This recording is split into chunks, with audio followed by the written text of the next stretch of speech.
Hallelujah. জীবন্ত ঈশ্বরকে ধন্যবাদ দিয়ে আজকের এই অপূর্ব সুযোগের জন্য তিনি আমাদের তার চরণে আসতে সাহায্য করেছেন। আসুন প্রার্থনা করি। প্রাণে প্রিয়তম প্রভু, তোমায় ধন্যবাদ দিই এই অপূর্ব সুযোগের জন্য। তুই আমাদের সঙ্গে কথা বলো প্রভু, যেন আমরা তোমার ভালোবাসা, অনুগ্রহ ও তোমার করুণাকে জীবনে উপলব্ধি করে সেই মতন জীবন পথে এগিয়ে যেতে পারি। যিশু তোমার পবিত্র নামে চাই, আমেন।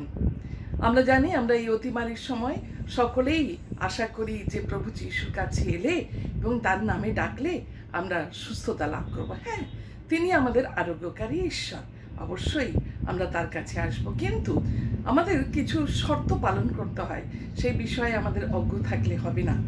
আজকে আমরা দ্বিতীয় রাজা বলে তার 5 অধ্যায়, যেটা আমাদের খুবই জানা অংশ, যেখানে আমরা নামান যিনি কুষ্ঠরোগী ছিলেন তার বিষয় দেখি।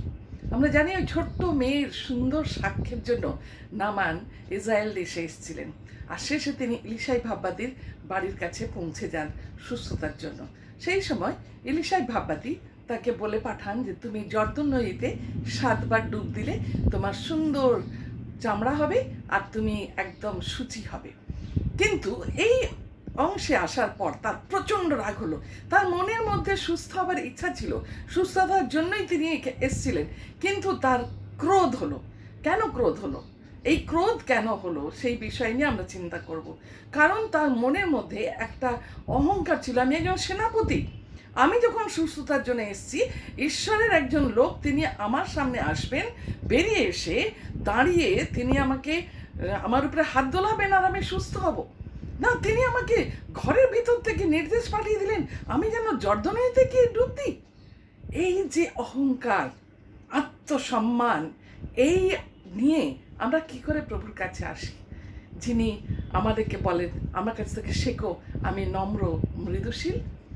আর তারপরে তিনি বললেন হ্যাঁ, জর্দন নদী আমার দেশে দমেশ্বরকে অবানা পরপর নদী নেই, আমি সেখানে গিয়ে ডুববো, আমি কেন জর্দন নদীতে ডুববো? এই যে অহংকার, এই অহংকার আমাদেরকে সুস্থতা লাভে বাধা দেয়। সেই জন্য আমাদের চিন্তা করতে হবে, যখন আমরা প্রভুর কাছে আসি আমাদের মধ্যে যেন নম্রতা থাকে, আমাদের মধ্যে যেন দীনতা থাকে, আমরা যেন আত্মসম্মানে, আত্মগরিমায় যেন আমরা নিজেদেরকে খুব বড় না মনে করি, আমরা যেন নত হই। আর তারপরে তিনি ক্রুদ্ধ হয়ে চলে যাচ্ছেন, বাধ্য হতে চান না। তাহলে আজকে বিশেষভাবে আমাদের চিন্তা করতে হবে, ঈশ্বরের কাছ থেকে সুস্থতা ও আরোগ্য লাভ করার জন্য আমাদের নম্র হতে হবে, আমাদের আত্মসম্মান নয় আত্ম অস্বীকার করতে হবে, এবং আমাদেরকে বাধ্য হতে হবে।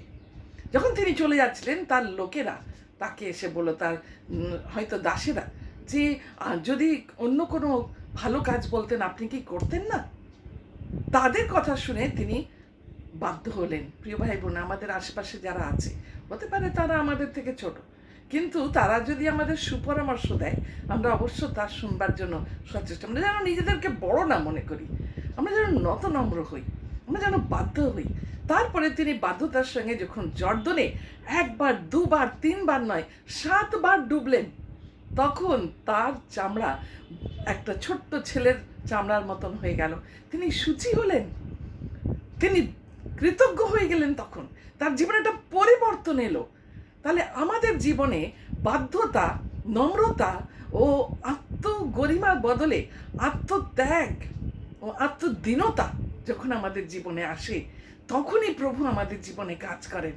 আর যখন তিনি কাজ করেন আমাদের জীবনে, তিনি শুধু বাইরেটা আমাদের সুস্থ করেন না, আমাদের দেহটা শুধু সুস্থ করেন না, আমাদের অন্তঃকরণকেও তিনি সুস্থ করেন। আর সেই জন্য তিনি এসে প্রতিজ্ঞা করলেন, আর তিনি বললেন যে ইসরায়েলের ঈশ্বর হচ্ছেন একমাত্র ঈশ্বর যার আমি আরাধনা করব। আর তারপর তিনি বললেন, যদি রাজার সঙ্গে দাঁড়িয়ে কোনো মন্দিরে আমায় যেতে হয় আর আমাকে প্রণিপাত করতে হয়, তো সেটা যেন দোষের না হয়। আমি যদি প্রণিপাত করব তা আমি জীবন্ত ঈশ্বরকেই প্রণিপাত করব। এই যে সুন্দর চিন্তা, এই চিন্তা তার এলো। প্রিয় ভাই বোন, আমাদের মধ্যেও অনেক সময় অহংকার আছে, আমাদের গর্ব আছে বিভিন্ন বিষয় নিয়ে, আমাদের মধ্যে অবাধ্যতা আছে, আমাদের মধ্যে ক্রোধ আছে, যেগুলো আমাদেরকে ঈশ্বরের কাছে আসতে বাধা দেয়। তাই আজকে আমরা বিশেষভাবে চিন্তা করি যেন আমরা নম্র দিনই নই, কারণ ঈশ্বর তিনি গর্বিতকে দূর থেকে জানেন এবং তিনি গর্বিতদের প্রতিরোধ করেন, কিন্তু নম্রদের তিনি তুলে ধরেন। সেই জন্য আমরা দীনতার সঙ্গে নম্রতার সঙ্গে আমাদের জীবন্ত পরাক্রমী ঈশ্বরের কাছে যখন আসি, যিশু নামে সুস্থতা আমাদের জীবনে আসবে। শুধু দেহে নয়, দেহে মনে আত্মায় তিনি আমাদের সুস্থ করবেন। তিনি আমাদেরকে সাহায্য করতে চান, কারণ তিনি বলেছেন, আমি তোমার আরোগ্যকারী ঈশ্বর। প্রার্থনা করি, প্রাণের প্রিয়তম প্রভু, তোমার দয়া করুণার জন্য তোমায় অশেষ ধন্যবাদ দিই।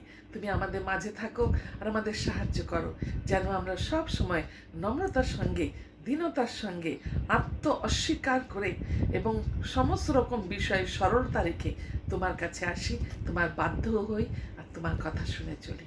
যিশু তোমার পবিত্র নামে চাই, আমেন। হালেলুইয়া। ভালো থাকবেন আর প্রভুর পথে চলবেন।